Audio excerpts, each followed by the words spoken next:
Hello, Mark. Paul Cundiff here, Woody's Restorations. So we have replaced so far 1, 2, 3, 4, 5, 6, 7, 8, 9, 10, 11 frames. We have just 3 more frames to go. That's the good news. Well, there's really not any bad news. We're pretty well on target, on budget. We can use a shot in the arm at this point, though. We have used up the down payment because there were some extras, as you recall. We had some trouble with your trailer, and had to do all bearings on that on the road, and we fixed some upholstery issues with the upholstery doctor while we were at the tire shop getting the bearings changed. And then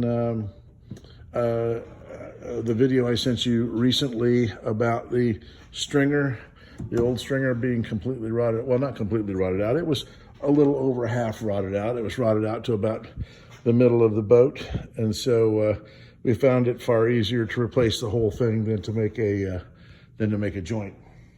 So stringer is replaced. 11 of the 12, 13, 14 of the 14 frames are replaced, and then as soon as we get the rest of those replaced, we'll be replacing the chine on both sides. So we're moving right along on that, and then of course as soon as we get that done, we're going to come in and do some maintenance coats on the finish and take care of some wood grain issues. Just the way the wood is constructed, the way the wood grew, left us with some on this plank right here. Second one down on both sides, they're book matched, so both sides had the have some wood grain that's kind of wild that has kind of separated, and we're going to be taking care of that issue as well.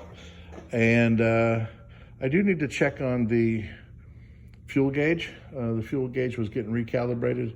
I need to check and make sure that that we either have it back or that she's getting ready to work on it up there at the instrument shop. So anyhow, that's the latest. I'll send you some invoices so you can see what all we've done, see all the details, and of course all of the wood products and caulk products are purchased. Oh yeah, one last question.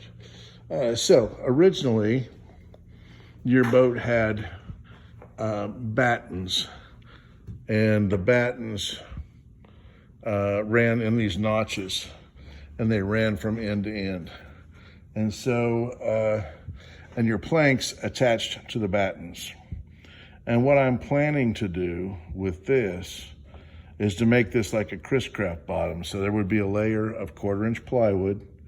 There will be a layer of rubber, the 53 and 5200 caulk, and there will be a layer of wood on top of that. So the advantage to that is you have really 3 waterproof layers. And the 5200 bottom that you had is what I used to call the Poman 5200 bottom, because basically what they did is they removed the planks, they left the battens in place, and then they glued the planks at the battens. And so, they sealed up that joint between the planks that were covered on the backside by the battens.